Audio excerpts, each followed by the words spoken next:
description. For more video, press the bell icon. अब एक और चीज जिसकी तरफ हमारा आना जरूरी है, वलनफुस वलनबलुवन्नकुम बिशैइन मिनल खौफि वलजू वनक्सिम मिनल अमवालि वलनफुस, तुम्हारी जाने लेकर भी हम तुम्हें आजमाएंगे। हमने सहाबा की जाने ली, उनको आजमाया, हमने नबियों की जाने ली, उनको आजमाया, हमने जंगों में बड़े बड़े सहाबा को शहीद करके उनके घर वालों बीवी बच्चों को आजमाया। मुसलमानों, हम तुम्हें भी आजमाएंगे। कभी फिरोजाबाद के लोगों की तरह पुलिस की गोलियों में मारे जाएंगे, हम उनकी जानें लेकर आजमाएंगे। कभी दिल्ली की सरजमीन पर दंगे की हालत में लोग मारे जाएंगे, हम उनकी जानें लेकर आजमाएंगे। कभी कोरोना वायरस नाफिज करके हम तुम्हारी जानें लेकर तुम्हें आजमाएंगे।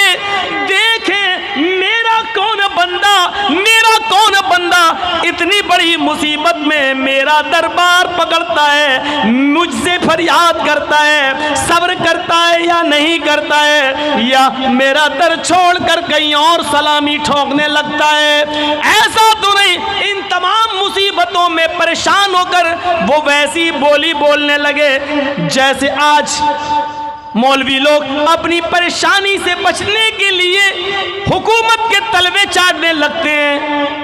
हुकूमत के तलवे जैसे आपका ये कौन है, जैदी, पूरा नाम हमारी ज़बान से मत निकलवाइए, जिसने हजरत आयशा रजी अल्लाह ताला अन्हा के खिलाफ एक फिल्म बनाई, उसकी डायरेक्टर खुद बना, हजरत आयशा को जानिया करार, एक बदचलन औरत करार दिया। मेरे भाइयों, ऐसे आदमी हैं जो हुकूमत के तलवे चाटने लगते हैं, जैसे तस्लीमा नसरीन है, मुसलमान कलमा पढ़कर हुकूमत के तलवे चाटने लगती है, जैसे सलमान रश्दी हैं। और इस जमाने में बाबरी मस्जिद और राम जन्मभूमि का फैसला हो जाने के बाद 5 एकड़ जमीन लेने के लिए हमारे मुसलमानों में लखनऊ के कुछ मौलवी भी योगी के दरबार में जाकर भीख मांगने लगे, ये 5 एकड़ जमीन हमें दे दो।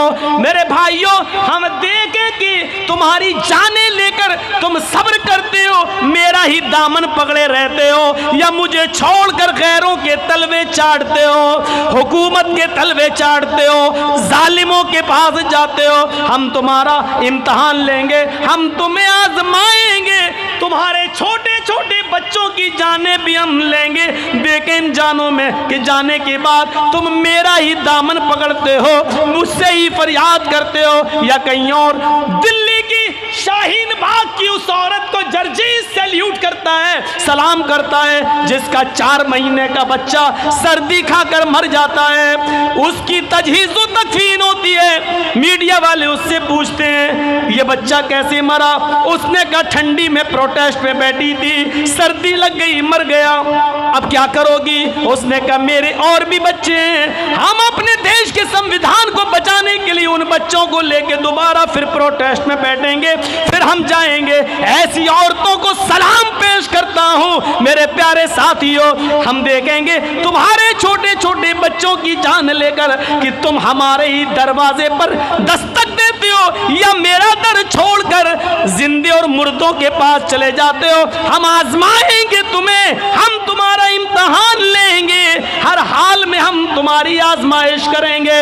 वलनबलुवन्नकुम बिशैइन मिनल खौफि वलजू वनक्सिम मिनल अमवालि वलअनफुस वत्थमरात, हम तुम्हारे फल फ्रूट, खेती बाड़ी, अनाज गल्ला हम बर्बाद करके भी आजमाएंगे। कभी इतनी जोर का सैलाब लाएंगे तुम्हारी पूरी की पूरी खेती बर्बाद हो जाएगी, कभी ऐसी बारिश लाएंगे तुम्हारे खेतों का सारा अनाज तहस नहस हो जाएगा।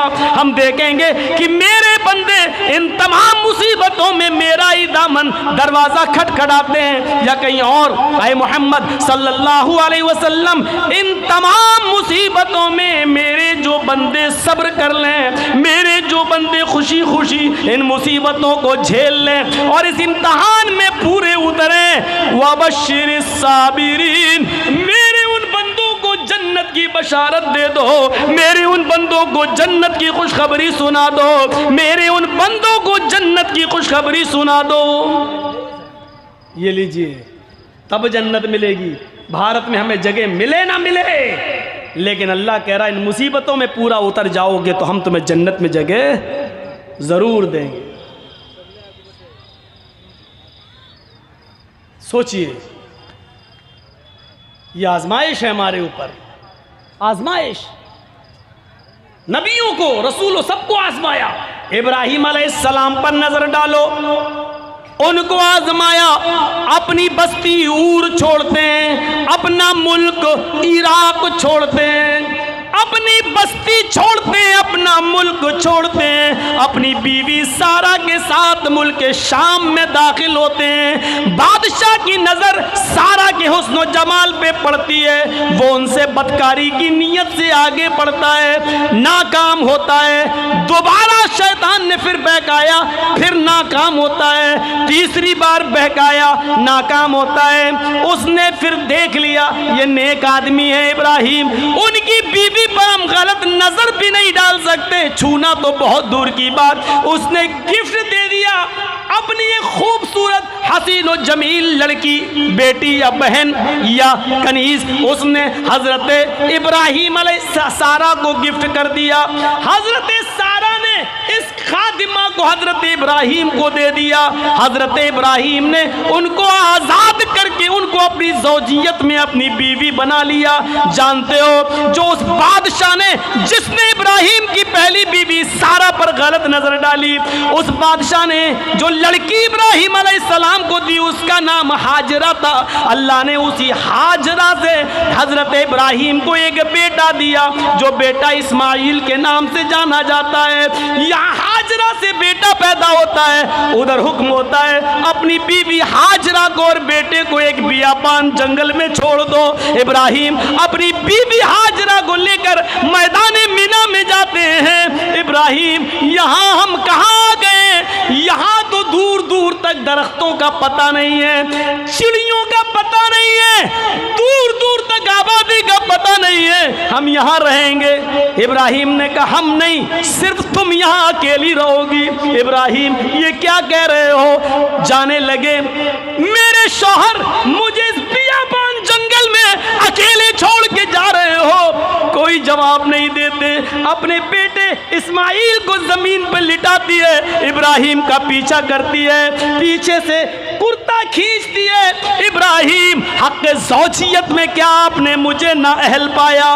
क्या मैंने आपको कभी शिकायत का मौका दिया? बीवी हूँ आपकी, मैंने आपकी खिदमत में, आपकी सेवा में कोई कमी की है? नहीं मेरी बीवी। फिर क्या बात है, मुझे छोड़ के जा रहे हो? मेरी बीवी, मेरे पास तुम्हारे सवाल का जवाब नहीं। फिर जाने लगे, फिर पकड़ के खींचा।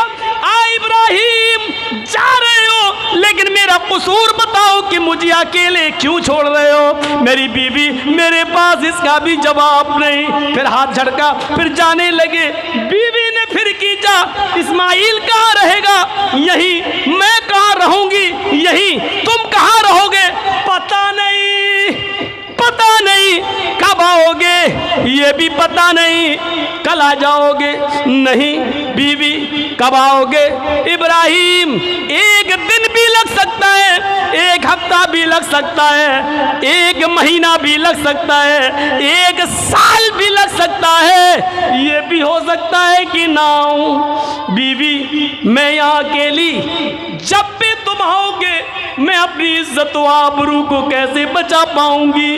कितने दरिंदे काफिले यहाँ से गुजरेंगे, चोर गुजरेंगे, लुटेरे गुजरेंगे। इब्राहिम, मेरी इज्जत व आबरू की हिफाजत कैसे होगी? खाने पानी का इंतजाम कैसे होगा?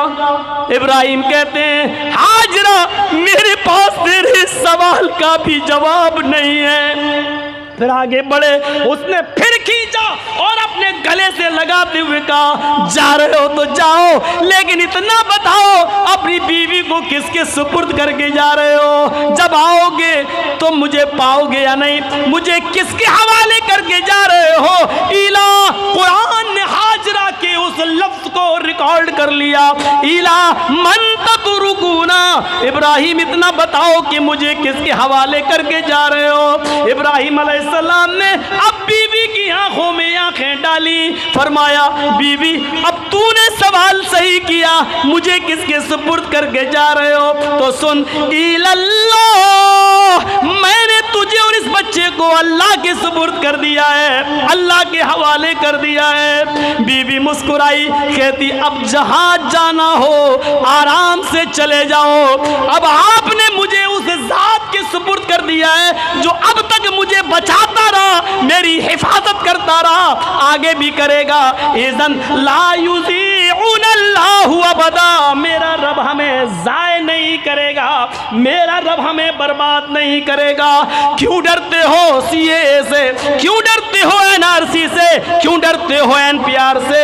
हमारा रब हमें ज़ाय नहीं करेगा, उसने हमें पैदा किया है, इस दुनिया में उसने हमें वजूद बख्शा है। वो एक दरवाजा बंद करता है तो 1000 दरवाजे खोल देता है। लेकिन हमारा ईमान मजबूत होना चाहिए कि वला तहिनु वला तहज़नु व अंतुमुल अ'लौना इन कुंतुम मुमिनीन। मुसलमानों, तुम कासे गधाई लेकर भीख मांगने के लिए पैदा नहीं हुए हो, तुम हुकूमतों के सामने अपना दामन फैलाने के लिए पैदा नहीं हुए हो, तुम किसी के सामने अपना हक मांगने के लिए पैदा नहीं हुए हो, तुम किसी के सामने कटोरा लेकर भीख मांगने के लिए पैदा नहीं हुए हो। हम तुम्हें बुलंदी देंगे, तुम्हें इज्जत देंगे, तुम्हें हुकूमत देंगे, तुम्हें सर बुलंदी देंगे। इन कुंतुम मुमिनीन, शर्त यह है कि तुम अपने अंदर ईमान पैदा कर लो, शर्त यह है कि तुम अपने अंदर पहले जज्बे इस्लाम पैदा कर लो, ईमान पैदा कर लो। हुकूमत देना मेरा काम, इज्जत देना मेरा काम, ईमान पैदा करना तेरा काम।